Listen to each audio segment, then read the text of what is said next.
Ashes of Creation is an ambitious MMORPG project still currently in development that many people, including myself, are following with exhilaration. Some call it delirium, others hopium, but one thing is for certain. This game will change the genre forever. When I first heard of Ashes, I could not help but shake my head in disbelief, because who in the right mind nowadays creates a project without a pay-to-win mechanics in the game?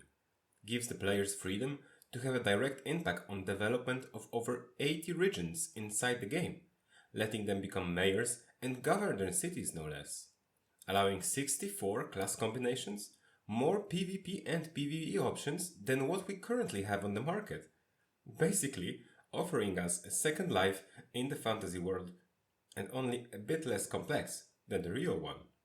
Then I saw the studio behind it, a freshly baked one at that, called Intrepid.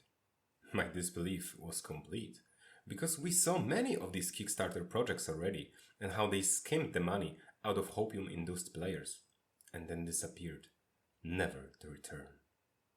Later, however, it turned out that this freshly baked, out-of-the-blue studio was created by none other than Stephen Sharif and John Moore, who, let's just say, they had enough financial capability in order to back up such a project.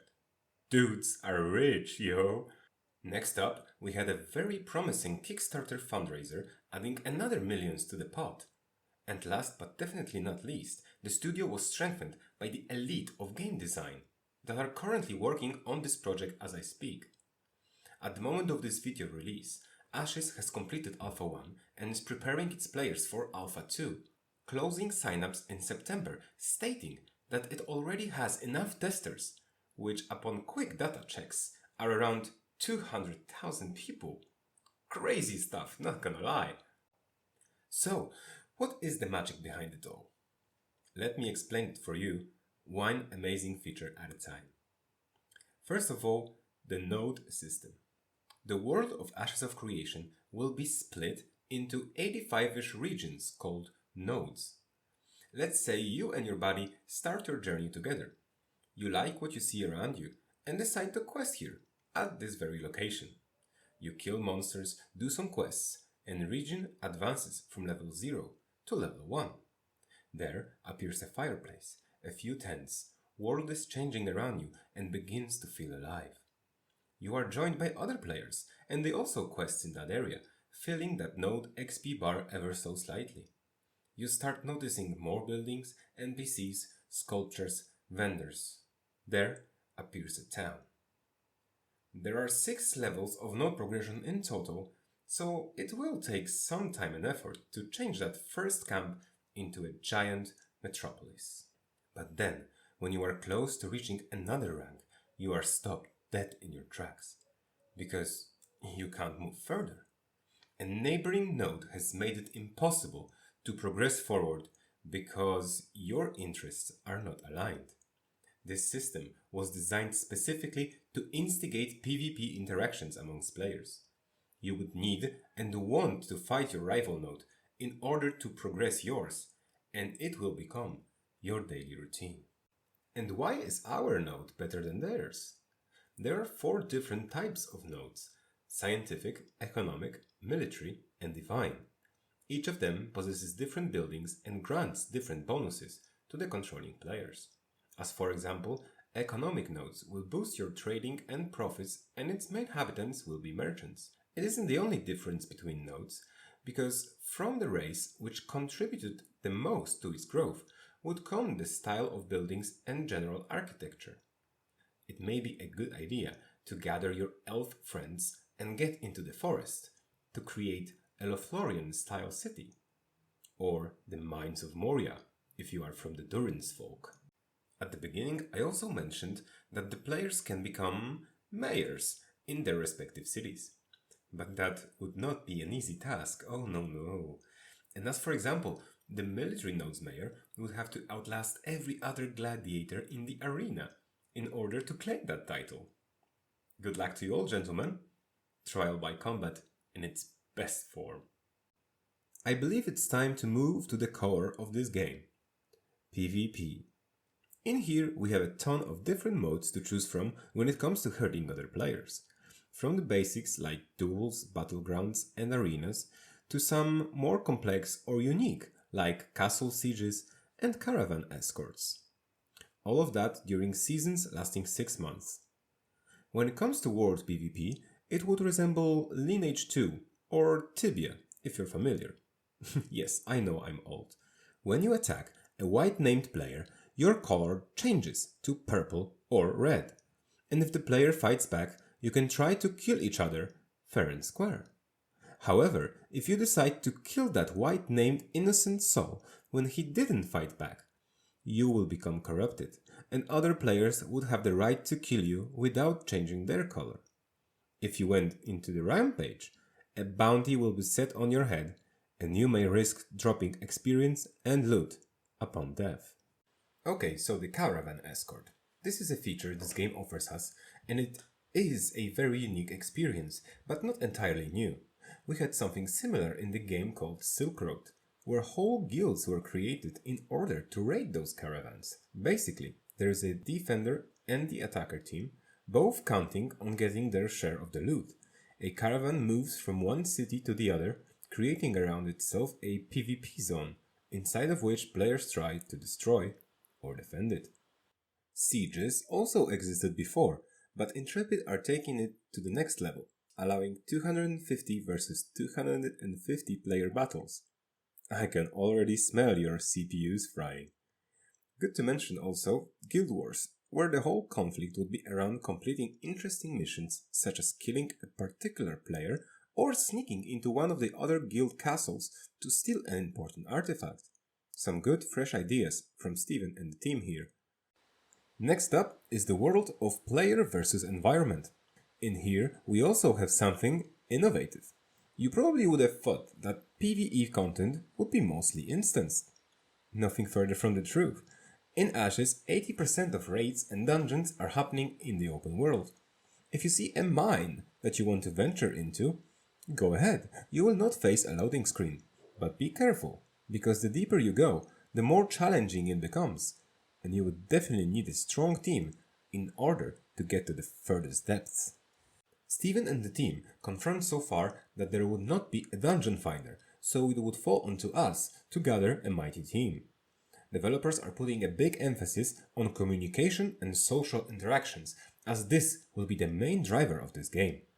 Just to give a quick example, the environment will expand differently on Server 1 compared to Server 2, depending on player interactions and node progressions.